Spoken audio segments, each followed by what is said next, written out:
Hey guys, it's Hunter. Welcome back to another video. This is the latest iteration of a guitar I've wanted to try for a long time. Linked to the celebration of the 30th anniversary of Metallica's Black Album, this is Kirk Hammett's latest signature, the 2021 reissue of the KH-3 Spider. He's used versions of this Melody Maker inspired guitar in some of Metallica's most iconic moments. It was a regular on the Black Album tour, cutting stunts. I must have watched that DVD like a million times. He was rocking a Spider for the first few songs in the set. Monsters of Rock in Moscow, that's the show they played to 1.6 million people. Like, can you even comprehend how many people that actually is? That's the entire population of Dallas.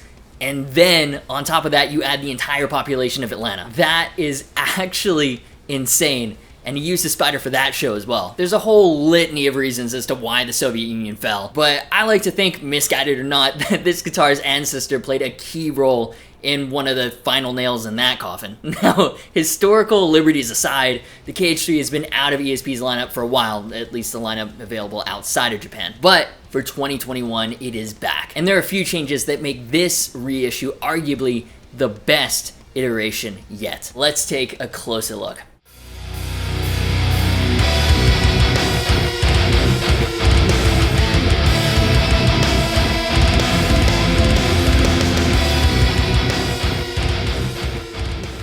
Alright, so I don't have that much time with this guitar before it has to go back to ESP, so let's just get into writing something with this and get some first impressions along the way. I'm running this into my dual rectifier, and that's going into my 2-notes Torpedo Live, and then I'm using a Mesa 4x12 IR, so EMGs and Mesa, Metallica.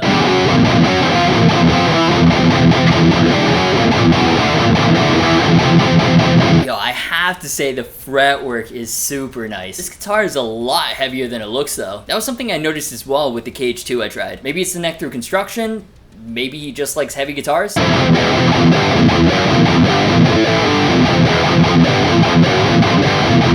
I'm not huge into Kirk's preferred extra thin U-shape. It's like a little too thin for my taste, but it actually works with this guitar. Alright, riffs. We need a riff. It's been a while since I've tried to write something Metallica-esque. Actually, it's been a while since I've written anything in standard, but this should be doable. I used to try to write Metallica-style riffs all the time. When I was a loser kid in high school and I was just starting to take guitar seriously, I used to do stuff like this all the time for fun. Thinking battery vibes?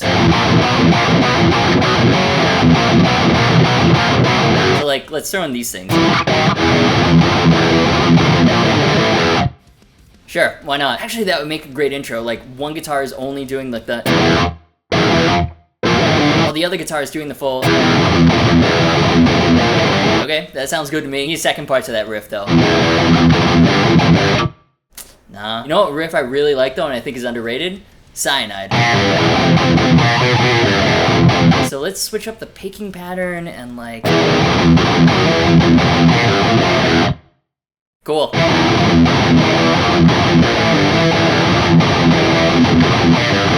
Yeah, that's gonna sound sick. And then something maybe inspired by the latest album?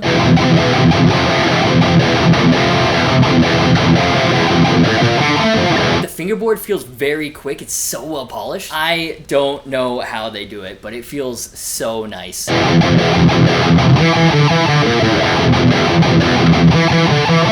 I'm not really liking that. It doesn't really go anywhere. Ooh. Yeah, like we can have multiple repetitions of that and it ends on like a different chord.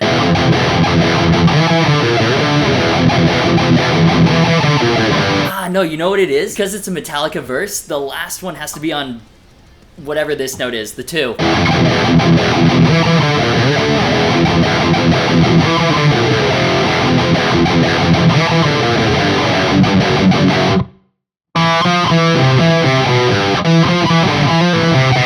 Yeah. Oh my god, I've been alternate picking though.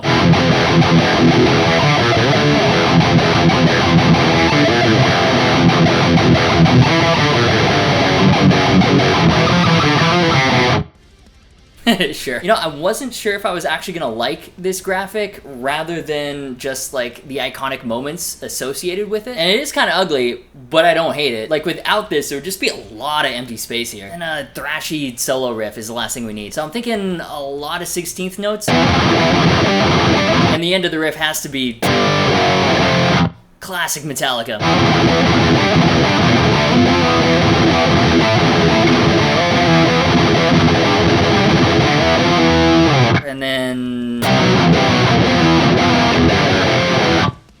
Cool. Obviously, over that, we gotta have a solo. Okay, full disclosure, I do not like playing lead, and I'm also really bad at it, but these scalloped frets are something else.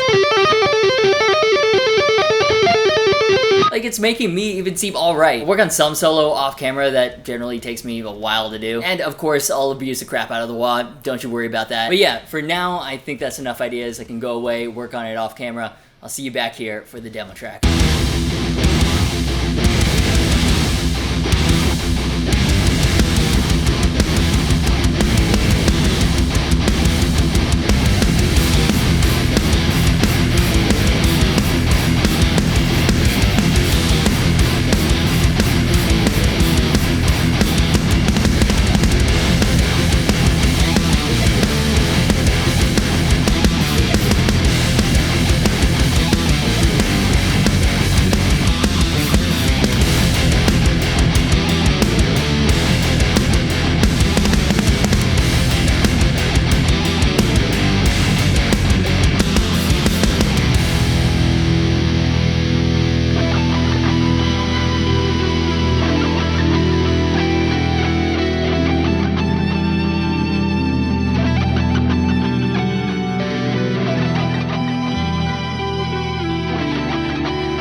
Okay, so just a couple of final thoughts. I've wanted to play a spider forever, so this is awesome. Like, Kirk is most known for using variations of the KH-2 on everything, right? But as we went over in the intro, he's also used KH-3s for some big moments. So the spider is like one of the most underrated, iconic guitars of all time. It's an underdog.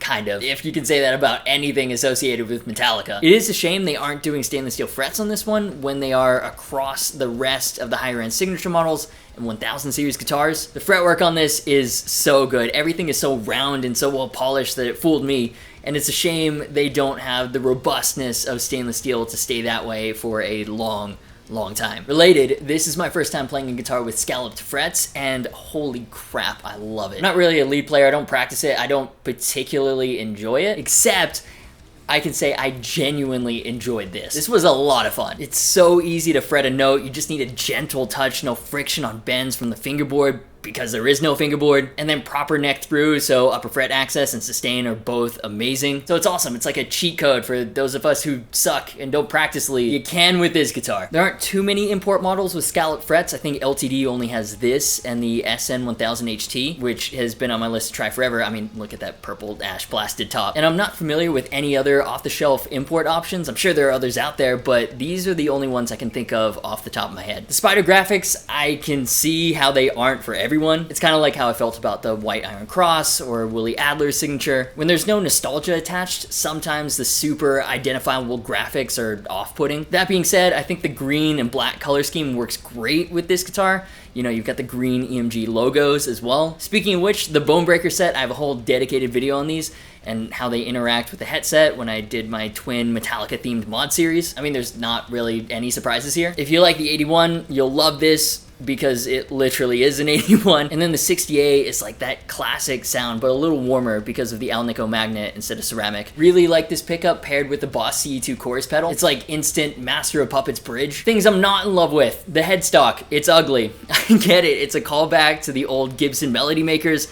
It's still ugly. The hand-drawn style logo and signature is cool though. And then also the position of the knobs, specifically the neck volume. It's in that place like on traditional Strats or the Horizon 3 where it's really close to the bridge pickup. So if you're like me and use the circle game picking technique, it's kind of in the way. If this was mine to keep instead of a loaner, personally, I would probably end up rewiring this to a one volume, one tone, and just get rid of that pot entirely. But overall, slimmer body, extra thin neck. This is like a sleeker Eclipse, which is already pretty sleek. This is like the lead player's single cut. Or you can think of it as a hot-rodded melody maker. Like scalloped frets, neck through, Gibson would never dare to make something like this. So it's been a long time since the Spider's been in the lineup. This is the first time LTD has had neck through construction, scalloped frets, the bone breakers. If you've been waiting to pick one up, now's your chance. It's the McRib of guitars, only here for a limited time.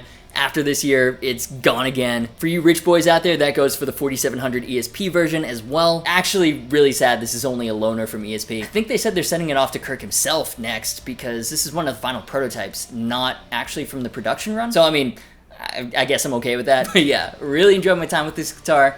It's a beast. So if you enjoyed this video, do me a favor, hit the like button. Of course, just my opinions. I would love to know what you think in the comments. Subscribe, notification bell if you haven't already. All that stuff really helps out the channel. Massive thanks to ESP for sending this guitar out for us to check out together. Social media, merch, and Discord server links are in the description. As always, thank you so much for watching. You've been awesome, and I'll see you for the next video.